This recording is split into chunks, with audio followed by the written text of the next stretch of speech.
Je crois que si M.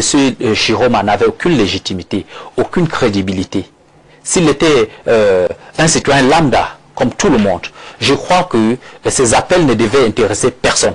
Si ces appels sont respectés, ça veut dire qu'il a une certaine légitimité. Ce que je refuse, c'est que sur ce plateau, vous essayez de réduire M. Chiroma à n'importe qui. Vous essayez de dire qu'il n'est pas crédible, il n'est pas légitime, mais vous dites après que c'est à cause de lui que les gens ne peuvent plus vaquer à leurs occupations, à cause de lui que le transport ne suit plus son cours, à cause de lui que l'économie de notre pays est en berne. Non, c'est pas à cause de lui. C'est très facile de commenter les conséquences. Mais est-ce que vous regardez par derrière pour pouvoir analyser les causes? En 2018, c'est M. Chiroma qui avait paralysé le pays. Si à chaque élection, on a ces problèmes, ça veut dire qu'il y a un souci. Il y a un souci au niveau de la transparence du processus électoral dans notre pays. Il y a un souci au niveau du code électoral dans notre pays. Il y a Hubert Volo qui a parlé tout à l'heure, président Iché, de quelque chose mal pensé, mal organisé. Est-ce que ce n'est pas ça qui crée la peur qui anime certains Camerounais aujourd'hui, qui sont restés chez eux juste par peur de représailles, parce que tout le monde a reçu au moins ce genre de menaces? Peut-être les appels à la manifestation, je peux dire qu'à ce niveau, c'était mal pensé, parce que moi, en tant que leader, le jour où je vais appeler les Camerounais à faire une marche, moi je serai devant. M. Chiroma ne peut pas, et c'était le cas avec M. Kamto, ils ne peuvent pas demander aux citoyens de descendre dans la rue lorsqu'ils sont chez eux, avec les membres de leur famille. Les rois, lorsqu'il y avait des guerres, ils allaient au front, ils motivaient les troupes. Vous ne pouvez pas demander aux gens de descendre dans la rue et de rester chez vous.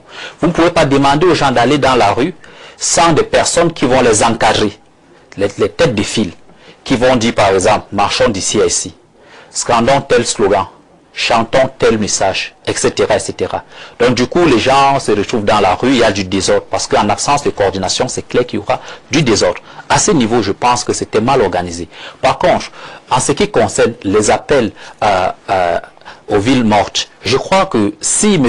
Chiroma n'avait aucune légitimité, aucune crédibilité, s'il était un citoyen lambda, comme tout le monde, je crois que ces appels ne devaient intéresser personne.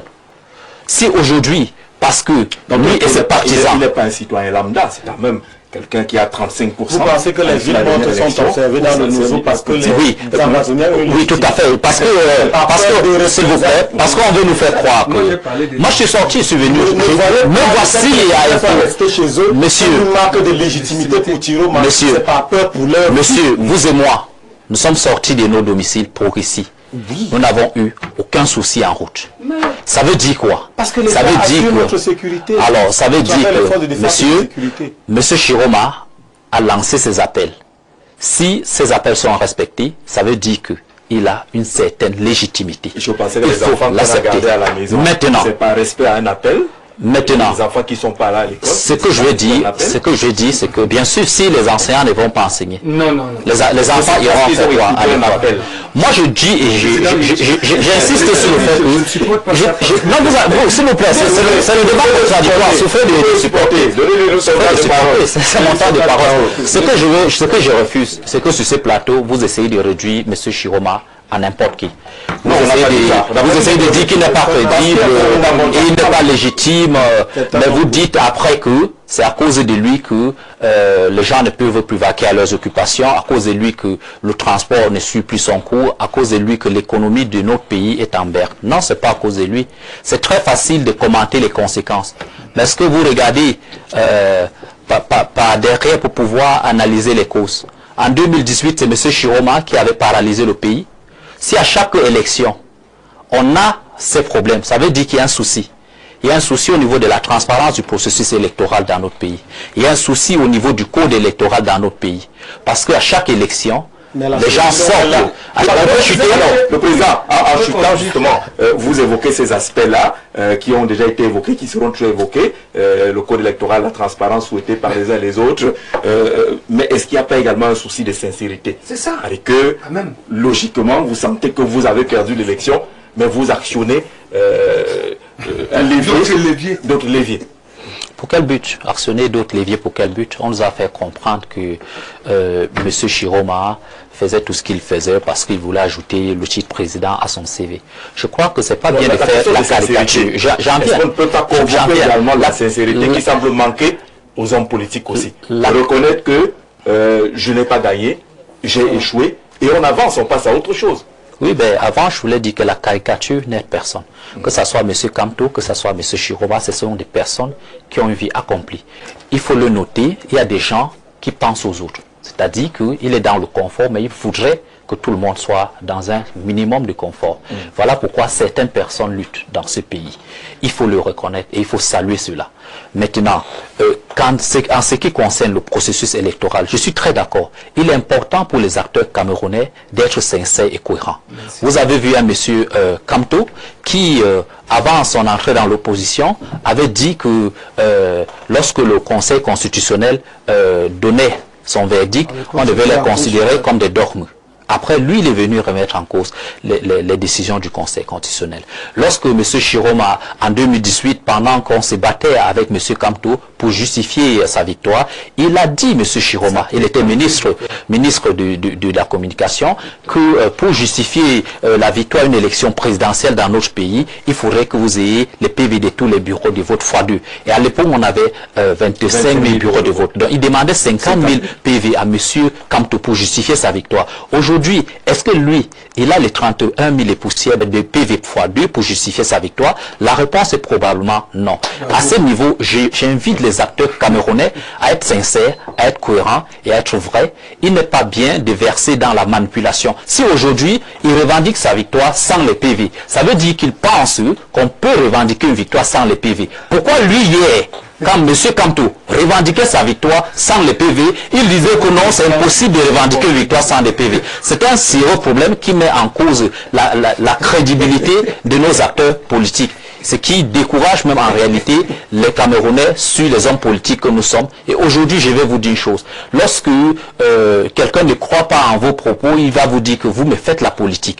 La politique qui était quelque chose de noble est devenue quelque chose d'ignoble aujourd'hui parce que le mot politique s'apparente aujourd'hui au Cameroun précisément avec de la roubladise, du mensonge, de la sorcellerie, de la manipulation, de la ruse, etc., etc. Et ça, c'est le fait de nos acteurs politiques. Alors la question est donc là, c'est de la sincérité. Vous n'avez pas de PV, vous n'êtes pas allé au Conseil constitutionnel, vous vous êtes déclaré élu bien avant. Oui, ben c'est ce qu'il dit. C'est que le DP disait quand même pertinent, parce que nous sommes ici pour sensibiliser, nous sommes ici pour éduquer. C'est vrai, lorsque vous décidez de vous engager dans un processus, il faut respecter les règles. Il faut respecter les règles de part et d'autre. Je pense qu'il serait allé au Conseil constitutionnel pour démontrer aux yeux de la République qu'il a gagné. Maintenant, il est aussi important pour le pouvoir en place, aussi pour l'autorité en charge de l'organisation des élections dans notre pays, d'être impartial. Et c'est difficile pour cette autorité d'être impartiale. Parce que oui, je peux être d'accord de participer à un jeu, je connais les règles. Mais si ces règles sont biaisées au cours du jeu, je suis en droit de dire non. C'est pas comme ça qu'on avait décidé. Et à l'état actuel, avec le code électoral actuel, il est clair que à chaque fois, il y aura des débats. Pourquoi? Parce que vous avez par exemple l'ECAM, le Conseil constitutionnel, et même le MINAT, qui sont trois organes très ancrés dans l'organisation des élections, notamment présidentielles dans notre pays, qui sont des institutions mises en place par le chef de l'État. Les responsables de ces institutions sont nommés par le chef de l'État. Ces responsables même, dans leur carrière, vous voyez que ce sont les anciens caciques, les anciens transfuges du RDPC. Et lorsqu'ils agissent, vous avez l'impression qu'ils agissent en supportant un camp. Vous avez écouté le ministre Atangandi vous dire que qualifier M. Chiroma et le FSNC de coton sport de Garoua, et c'était une insulte pour notre football national, et qualifier le RDPC du Real de Madrid. Comme pour dire que avant le jeu, les dés sont déjà lancés et on connaît déjà le résultat. Ce qui est un problème, parce que nous avons vu un Cameroun être battu et presque disqualifié de la Coupe du Monde par un Cap-Vert qui ne fait que 600 000 habitants, c'est-à-dire à peu près la ville de Yaoundé. Comme pour dire que nous avons vu pour chuter, M. Atangandi recevoir les membres de la coalition avec le système dans le bureau de la République, dans le siège du MINAT. C'est un problème. Comme pour dire que nous avons vu Clément Atangana dans les marches qui appelaient M. Biya être candidat.